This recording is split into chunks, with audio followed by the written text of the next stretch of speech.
I knew a psychotherapist one time who asked why in Buddhism we don't list fear as one of the roots of unskillful behavior. All we have are greed, aversion, delusion. Where's the fear? And the answer is that fear is not always unskillful. Depends on what you're afraid of. The Buddha lists 5 kinds of losses you can be afraid of. Loss of health, loss of wealth, loss of your relatives, loss of your virtue, loss of your right view. The first 3 hurt a lot, but they're a normal part of the world. They're going to happen, whether you're afraid of them or not. And as the Buddha said, when you lose these things, that loss doesn't take you down to hell, even though it hurts. Doesn't necessarily mean that you're going to act in unskillful ways. It's the loss of your virtue, loss of your right view. That's serious. You start acting in ways that are unskillful, and that could take you to hell. So you have to ask yourself, what are you afraid of? When fear comes up in the meditation, you have to treat it like any distraction. In other words, if it's a serious issue, you have to think through, tell yourself, not right now. Let me get my concentration together. Then at the end of the session we'll talk about this. Because the Buddha doesn't have you run away and cover up your fears right away, because that just leads to anxiety. You're not clear about what you're afraid of, and there's just a lingering malaise, and a lingering dis-ease. That's the important point about dealing with fear, is that you understand what you're afraid of. And that means understanding what you're clinging to. What are you trying to hold on to?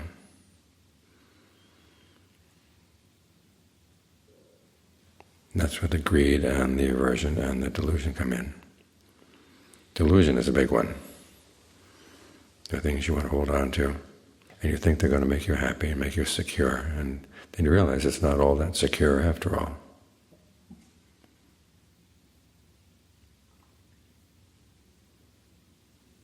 That accounts for a large portion of our fears, which is why we have that reflection so often. We're subject to aging, subject to illness, subject to death, separation, subject to separation that is from all that is dear and appealing to us. That's normal. In fact, the Thai translation of that passage is, aging is normal, illness is normal, death is normal. So you've got to prepare. The losses that are not necessary are the loss in general of your ability to act skillfully. This comes under virtue and right view. It also comes under the quality the Buddha calls ottappa, or compunction, where you think about the fact that you could behave in unskillful ways. And as long as you haven't had your first taste of awakening, it's always possible that you could lose your virtue, lose your right view. We live in very comfortable circumstances here. Who knows how long they're going to last? And who knows what you're going to do when they don't stay comfortable anymore? Think of all the horrible places in the world right now where people are forced to make really difficult decisions. They're close to starvation. It's a real challenge to maintain your virtue in situations like that, to maintain your right view. Because it's so easy to focus on how unjust the situation is, and how much you want to get revenge, and how much this situation justifies whatever you might do. But remember, the Buddha didn't teach the Dhamma only for people who are in comfortable circumstances. This is why the precepts are so short. They're there to remind you. They're easy to remember, they're very clear-cut. No matter how difficult it gets outside, you're not going to kill, you're not going to steal down the line.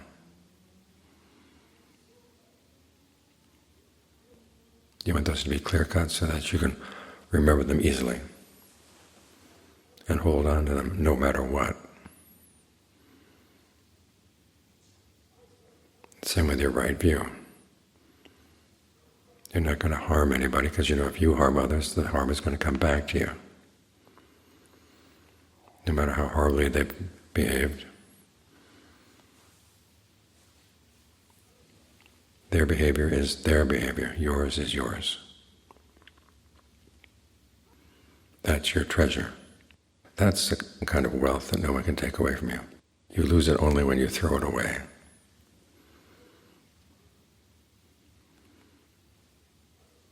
Remember, the fear of compunction is basically the fear not of powerlessness, but of having power and being afraid you're going to abuse it.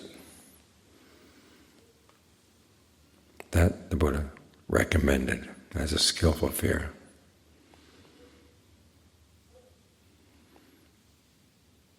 So when the mind is settled down and you want to bring up the issue of fear, these are the kinds of questions you want to ask. What are you clinging to? Is this fear the kind of thing, the thing you're afraid of, the thing you're clinging to? Is it a loss that's inevitable? If so, you've got to learn how to prepare. That means preparing your mind, and also preparing your determination that no matter how bad things get, you're not going to throw away your valuables. You're not going to throw away the things that really are of worth inside you.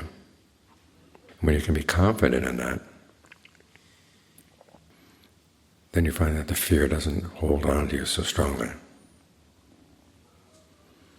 But to be confident, you've got to get really good at the meditation. This is one of the reasons why we practice. Some people say, here you are with your eyes closed, looking after your own mind when so many people in the world are suffering. But you have to ask yourself, what are you responsible for? The very first thing you're responsible for is your actions. And if you can't trust your actions, how can anybody else trust them? You have to make your actions trustworthy by digging down inside and finding something of genuine worth inside.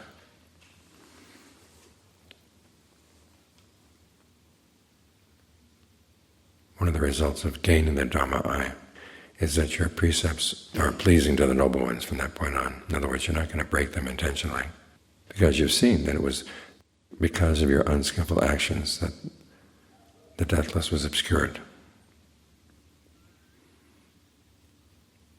And you see how valuable the deathless is.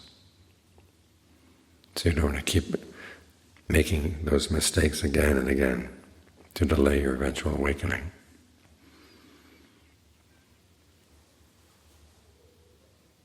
The Buddha says that gaining the Dhamma is the highest form of merit.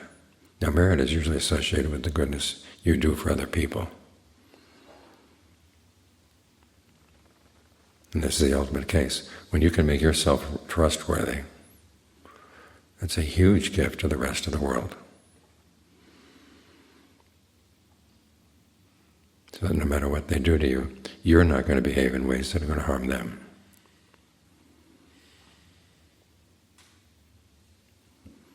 So these are kind of the ways you should think about the issue of fear when it comes up. What are you clinging to? Why? And is it foolish clinging, or is it the wise holding on? Are you clinging out of fear, out of being powerless? Or are you clinging out of fear that comes with power? You want to use your power wisely. The possibility that you could use it unwisely, that's the primary thing to fear. But you don't just sit around fearing it. You do your best to ensure that you can trust yourself. This is why we practice.